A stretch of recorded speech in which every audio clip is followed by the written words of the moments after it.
Everything Everywhere All at Once is a very LGBT movie.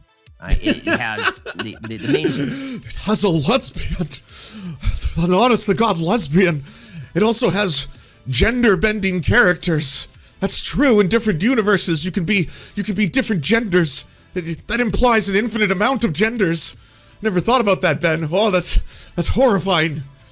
And there was so much lesbianness. They shoved it in our faces, just lesbians everywhere, and the lesbian love, and the lesbian kiss. Ah.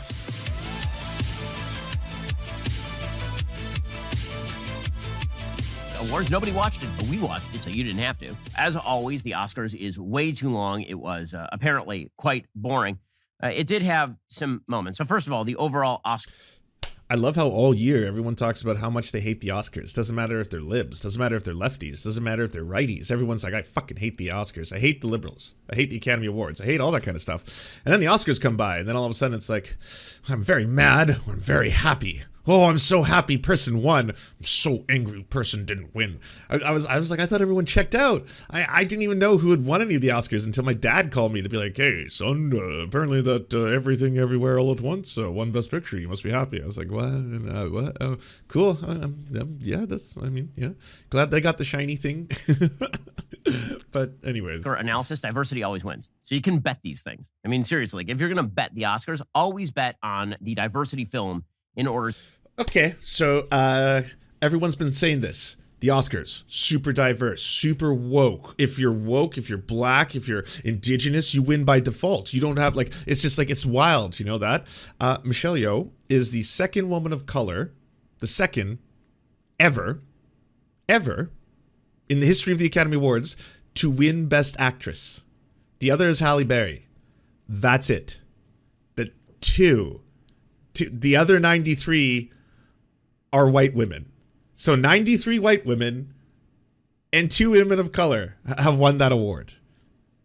Now, the results may vary for a lot of the other competitions, okay? And yes, the Academy has been around for a long time when the world was a very, very different place.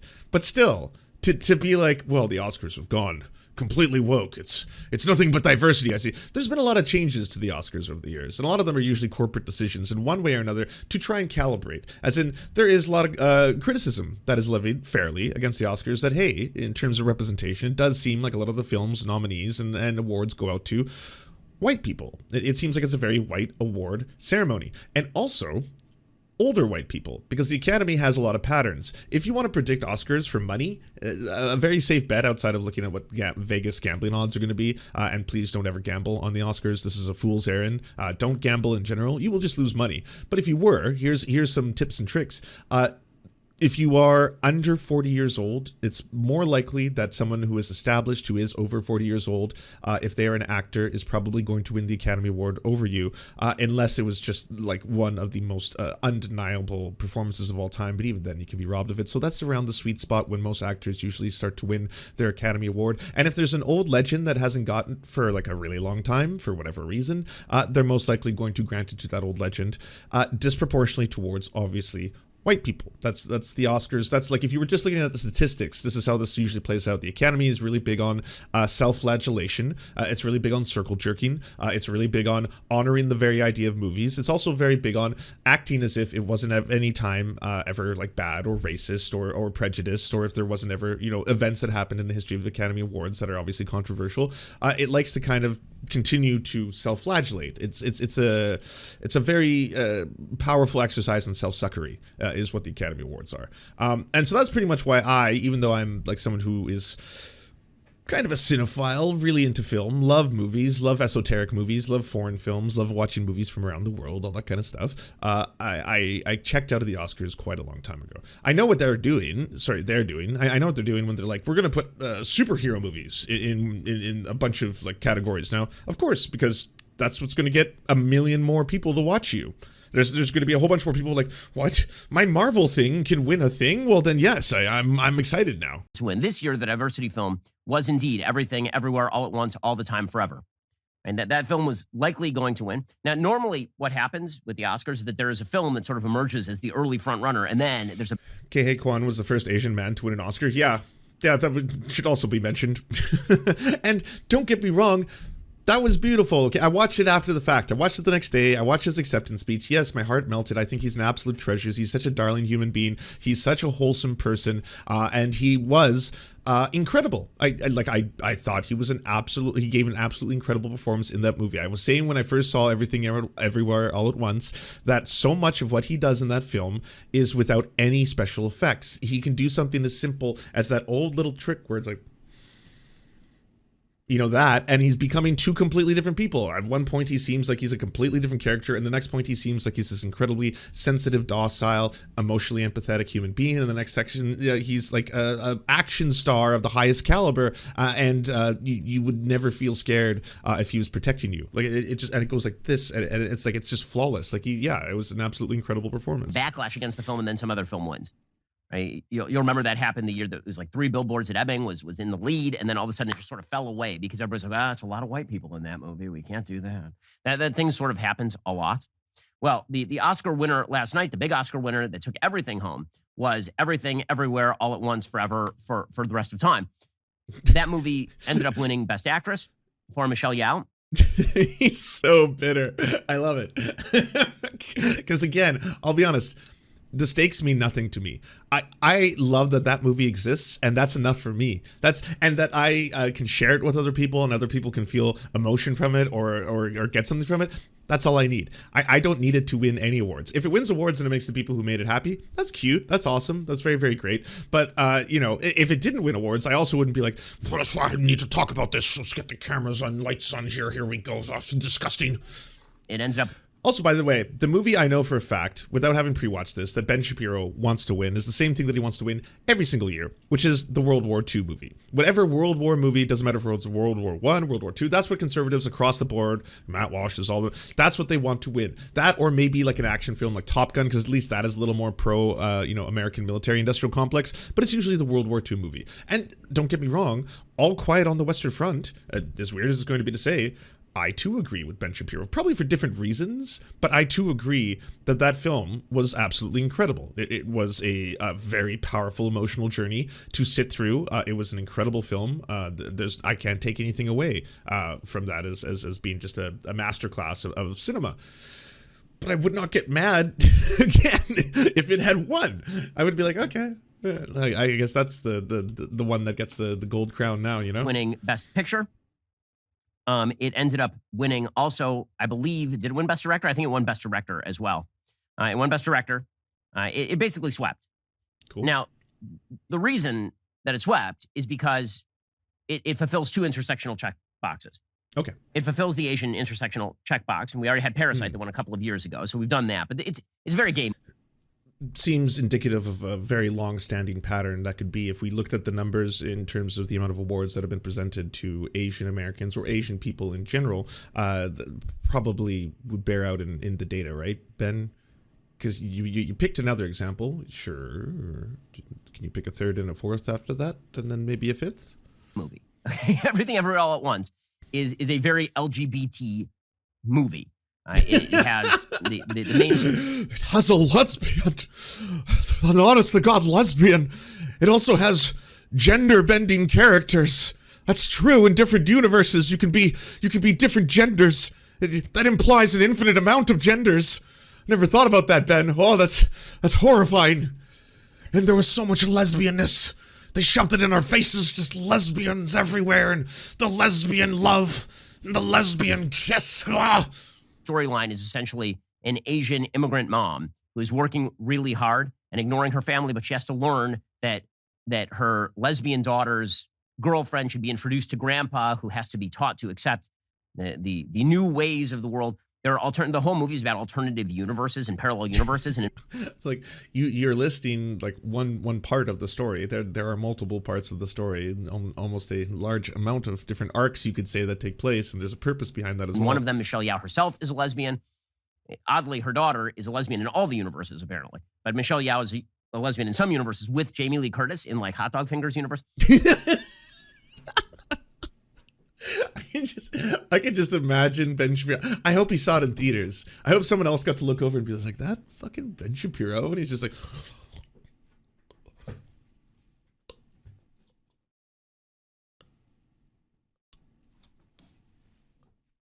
None of this makes any sense unless you've seen the movie, because the movie itself does not make a whole hell of a lot of sense. I was kind of lukewarm when I first watched it. The more I reflect on it, the less I like it. There was a Hollywood and quiet ballot that got revealed before this. And I said I had to sit there like 4 times to get through it. I think that's right. The movie itself is 139 minutes. It's a really, really long movie. Hell yeah. I mean, 139 minutes is a 2 hour, 20-minute film. This movie should have been done about 140. In any case, it's not like a horrible movie. It's just kind of nonsensical in a lot of ways, and then finishes with sort of the mushy, can't we all get along story. In any case, it's not confirmed that his daughter is lesbian in all. She's not. It's confirmed that she's not a lesbian in all universes. Everyone is a series of different things in different universes for different reasons. Like he just mentioned, Jamie Lee Curtis and Michelle are lovers in a dangerous time, in a difficult time, in a hot dog time, where human beings have evolved to have hot dog fingers instead of hands, and it's beautiful. You know, human beings learn how to play piano with our feet, and they get very good at it. That was sort of the only big political moment of the night. There were a couple other political moments of the night. That was the big one. Was the Oscar-winning director Daniel Scheinert saying that I used to dress in drag as a kid, and no one's threatened by drag. No one, because I used to dress in drag as a kid. Yeah, spread your morality, Hollywood. Do it. We want to dedicate this to the mommies, all the mommies of the world, to our moms. Specifically, my mom and dad, Ken and Becky, thank you for not squashing my creativity when I was making really disturbing horror films or really perverted comedy films or dressing in drag as a kid, which is a threat to nobody. So, yeah, that's, I mean. So here's the reality of Earth in this universe specifically. As queer folk feel safer to talk about their queerness, you will probably learn things about queerness that you didn't know before. They're probably going to say things out loud because they probably wouldn't have done it in earlier times. As early as 2012, some people are so shocked to find out that characters in a video game like The Last of Us weren't as blatantly queer as they were in, say, the DLC or the following game. And that's, yes, a lot changes. I think it was like 2007 where there was a PSA that was necessary that had like Lindsay Lohan in it about how it's bad to say gay negatively. Like that was not a super long time ago, 2007. And that's around the time when there had to be PSAs to be like, you know what, it's not always cool to call things gay and mean that they're bad, you know? Like this is not like, this was the struggle in the 1980s, during the height of the AIDS crisis and stuff like that. It's like, we've come an incredibly long way, and it's a beautiful thing, and people feel safer to talk about these kind of things and reveal themselves and have conversations about it. And because they feel safer, that they'll start to, again, reveal parts of themselves that you may not have known before.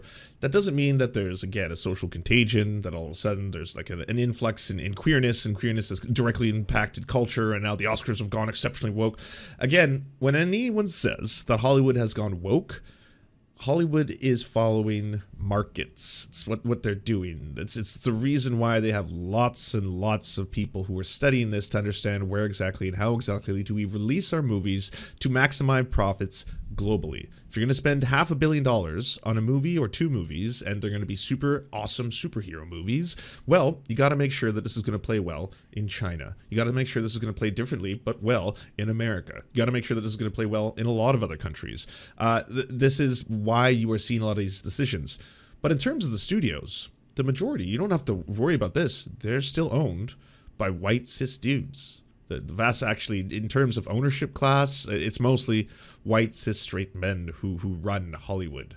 There's the conspiracy theory for you. There's the real people who run all of Hollywood. It's white dudes. It's mostly white dudes. They still have most of the control. They run the studios. They run a lot of the TV networks. They run the radio networks. They run the executive branches of a lot of these. They're on the boards of a lot of these, the CEOs, if you will. And yes, it's getting better than it was before, but still, the vast majority, that's who owns it. And in terms of wokeness, a lot of these movies are actually working in conjunction with the U.S. military to promote the U.S. military-industrial complex, such as the largest film in America in 2022, which happened to be Top Gun. Yeah, there's a reason why Top Gun is the way Top Gun is, for sure. I'm sorry. Talk to us more about your morality, Hollywood. Yes, I want to hear from Hollywoodites how to raise kids. That's definitely what I want to hear. Well, at the Oscars, they hand out prizes for diversity, but the next prize you win could be for actually participating in something fun. Not like... I was like, he's doing an ad, but I wonder, where is he going with this? I'm so curious, Ben. He did give a quite wonderful speech last night.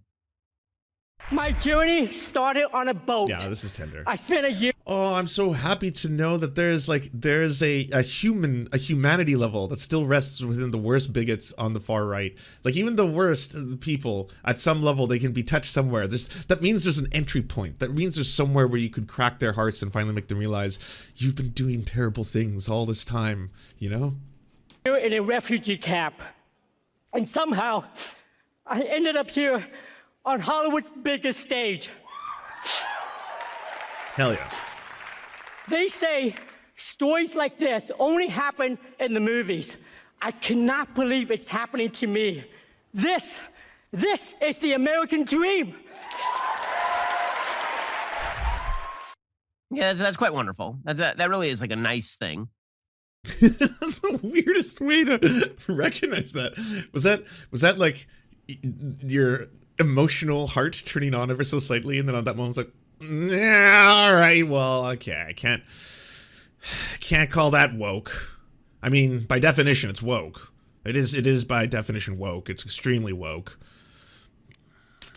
Yeah, they can have this one. It's all right. You get a pass, Hollywood. And I think that's why everybody was rooting for Ke Kwan. The other aspects of sort of the diversity picks were, for Best Actor, a straight white male won, but playing a gay white male, of course, an overweight, morbidly obese gay white male. That'd be Brendan Fraser in The Whale, who won over. Do you see how concerned they all are with erasure, though? I was just like, well, luckily, you know, I hate talking about identity politics all the time because that's what the liberals do. They're obsessed with identity politics. But luckily, a straight white male won. All right, so we got a straight white male winner. Oof. Those don't happen very often. So that's good. That's good. Unfortunately, we have a straight white male winning for playing a gay white male, which is a negative point, obviously, that on the woke score, on the wokometer, that obviously wokeifies it slightly. But still, the fact that it was in IRL, a straight white male, means that, you know, we've got a little victory here, my friends. Austin Butler, who probably gave the best performance of the year as Elvis, really kind of inhabited Elvis. But Brendan Fraser won for The Whale. Michelle Yeoh won Best Actor. Really inhabited Elvis. I mean, he was very, very good. I'm not going to try and take away from Elvis's performance. But I will say it was yet another one of those cases of just kind of like asshole fucking. Didn't he like demand that he be Elvis for years beforehand, and his partner had to live with Elvis, and it was just because he was just going so method with it and all that kind of stuff. And I can't speak to Brendan Fraser's, by the way. I have yet to see The Whale. I will be watching it. Yes, I have. I haven't watched it Actress. yet. She is very good in Everything Everywhere All at Once. The other person, but there's one person who just got kind of crapped upon for even being nominated. That was Andrea Riseborough, who gives, I think, a better performance to Leslie, but doesn't matter because, of course, diversity above all. Best Supporting Actress went to Jamie Lee Curtis, who's a big speech, as I say, for Everything Everywhere All at Once. Diversity above all. Now, the big shutout here. And Did you not know? Jamie Lee Curtis is white.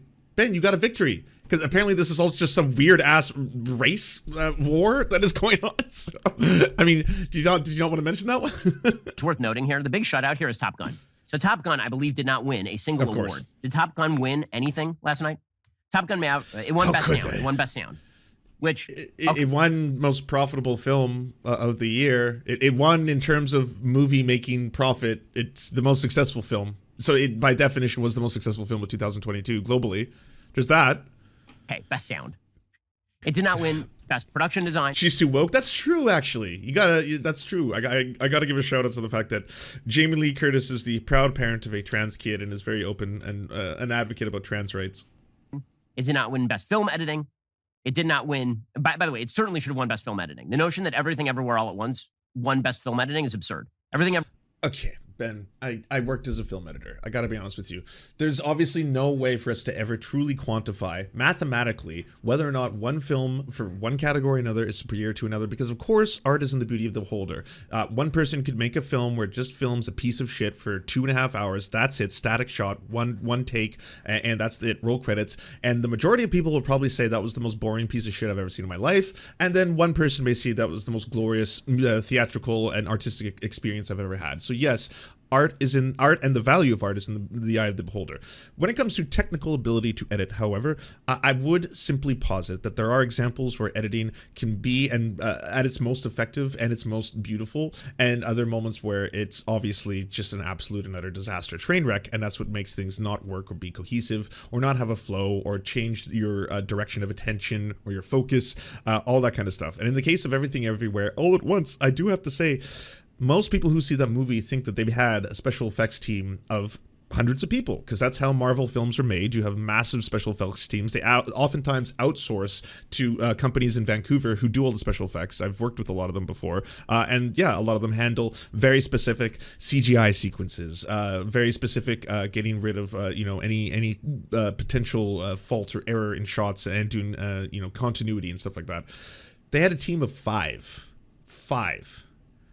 people. That was it. That 5 people were doing all the special effects. So much of it is done through editing tricks. Like that shot you see, that really, really cool shot where she changes and goes like this, and it changes through like 5 or 6 different timelines. That's just them lining that actress up and her doing a perfectly flawless performance and then changing the background. And that's just an editing trick. There's no special effects outside of jump cut editing there. And it's so seamless that it looks almost like something new, even though it isn't. There's no CGI. They didn't need to use CGI for stuff. And they do that all the time. In fact, a lot of the like traveling through space scenes that you see and stuff like that, that's just one of the 2 directors running through the streets of New York and them speeding up that shot. They did a lot of practical effects combined with doing what they could with a really teeny special effects team.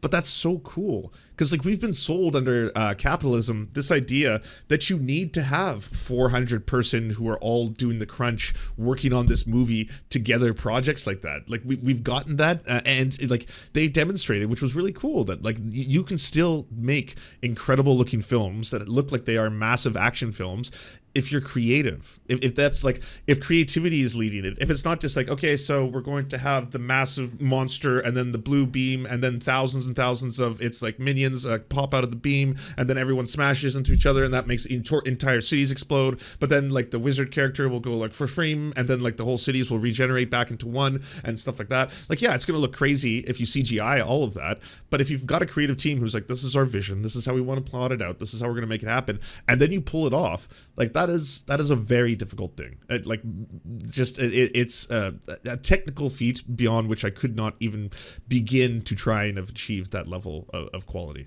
Everywhere All at Once needed to be edited with a chainsaw. But Top Gun Maverick did not win Best Film Editing. It did not win even Best Visual Effects. That went to Avatar: The Way of Water. I think Olaimi wanted Angela Bassett to win over Jamie. I'll be honest, Jamie Lee Curtis deserves an Academy Award for just being a lifelong legend. Her performance in that movie was not the best performance of anyone else in that category. And that wasn't even like Jamie Lee Curtis's best performance. She's great in it. She's awesome. Like, it's like she does a great job. She's very entertaining.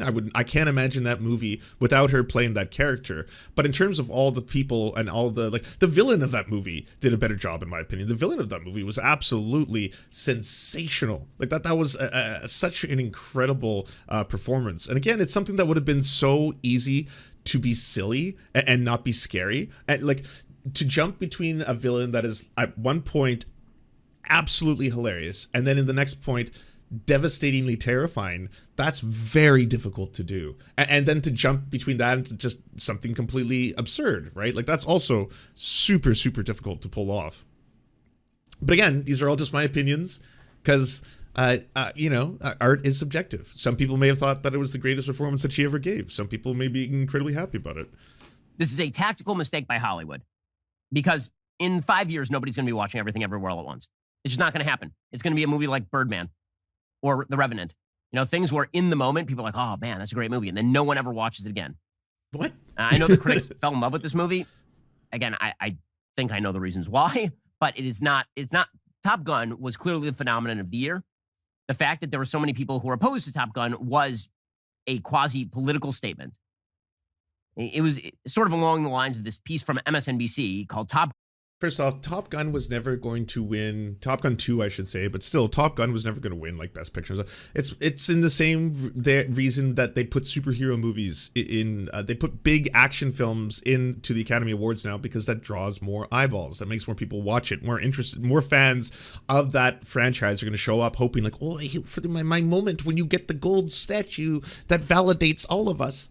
Gun Maverick is the most insidious movie at the Oscars. This is from Zishan Alim, who said that it's insidious. Top Gun won Best Sound, I think. It is very much design? In favor of the American war machine as a beacon of virtue and excitement. It's a poisonous kind of nostalgia, one that's like Top Gun was incredibly thrilling. I can't take that away. It's a very, very, very good action film in terms of the action sequences are all very good. The action sequences I thought were good enough that it distracted me completely from the fact that it's just unadulterated American war machine propaganda. They don't even have the balls to cry who they're fighting. You don't even know who the enemy is in that movie. And I think that was the same with the first one, right? You never know the enemy. Didn't have as much gay as the first one, though. Smuggles love of endless war into a celebration of live action. I think that is one of the kind of subtle reasons that Top Gun had to lose, because it was kind of too pro-America. It wasn't allowed to win. Speaking of people who are not pro-America, one of the people who spoke last night was a guy named... By the way, like back in the day, Academy Award winning movies, they were all pro-America. It would be like one after the other, after the other, after the other, after the other, you know? Donnie Yen. Donnie Yen is in John Wick 4. I'm not sure why Donnie Yen was speaking at the Oscars, but as it turns out, Donnie Yen also is a front person for the Chinese regime. What? Wait, what? So, according to NME, there's a petition that was actually set up against Donnie Yen doing this, set up by a Hong Kong activist who claimed the decision showed contempt for the people of Hong Kong and that Yen's presence would damage the image and reputation of the film industry. He had opposed the... Mel Gibson goes to these things. What are you talking about? Mel Gibson, the guy who says to his ex that he wants him to be raped by a pack of N-words. That Mel Gibson. The one who talks about how Jews are responsible for all the wars in the world. That racist-ass Mel Gibson. He's gone back to the Academy Awards. I know he's a producer on Hacksaw Ridge, but like still, the Hacksaw Ridge won. Like, I mean, I don't think Donnie Yen is going to embarrass the Academy. Fucking, what's his face? Roman Polanski won for The Pianist post I have raped a 13-year-old and I have to leave so I don't get extradited to the United States. That Roman Polanski. The Academy can be embarrassed all it needs to be. I like, Jesus. For democracy protests in Hong Kong in 2019, he called it a riot. He was known for starring in the Ip Man series, which is a kind of kung fu series. He was in Rogue One. He's in the 2020 live action remake of Mulan. But he is, in fact, a frontman for Chinese positions at the Oscars. Again, not particularly shocking that the Oscars was perfectly fine featuring all of that. Overall, however, pretty boring Oscars. Jimmy Kimmel kind of hemmed it in. He didn't get too political, which I think the Oscars needed to do. It's not going to revive the Oscars. Not that the Oscars is still a flagging enterprise by the numbers. It's still going down and down. That you seem to care a lot. Again, the reason for that is because the big movies are the ones. The only two that really did like amazing business last year were Top Gun and Avatar, and neither of them really cleaned up at all. Alrighty, guys, the rest of the show is continuing right now. You're not going to want to miss it. We'll be getting to... That makes sense. Movies are only really good by Ben's standards if they make lots of monies. Unless they're too woke, though. So, like, Star Wars, Disney stuff, Marvel stuff, that's all woke claptrap. But the rest of it, if it makes lots of profit and it's about the U.S. war machine, then it's super good. Then it's really good. Yeah. Do you enjoy the Serfs but prefer not to have to use your eyeballs? Many are saying this. Well, we've got the solution for you. It's the Serf Times in podcast form. Available on most major podcasting networks now. If you enjoy it, please consider leaving a good review and feedback because it really helps the show out, apparently, and it's free, just like the podcast. To our gods, Xander Corvus and Peyton L. Juste, we shall spend many a generations building mighty cathedrals in your honor. To our monarch, Tom Spiker, we are but your oafish jesters, here to offer you a laugh at any opportunity. To our brave knights of the Round Table, Rachel K., Izzy Solidarity, Victoria Bell, Sebastian Demel, Mark Harmon, Benji Arnie, Scary Earth Human, Tony, DM Rivera, Resident Scarecrow, Sir Nickus, Cheryl Alvarez, Ruby Kelly, Brandon, Words Greenwood, Everything Important, Hegbert Celine, Matthew Scarborough, Stellar Vision, Ariane McCarthy, Doug Cady, Daniel Sutton, Jenna Tao, Dark Puppy, Quiet One 85, Anna Loves Riley, Omni, Riley and Anna, Poodlehawk, Multimondi, Trevbot EXE, Brian Ephraim, Anthropophojack, Catherine, Ramon Acosta, Incosin, Ralph Parler, Violent Orchard, Political Puppy, La Media Panza, Todd Buckingham, and Todd La Jeunesse. We salute our valiant heroes off to fight injustice everywhere.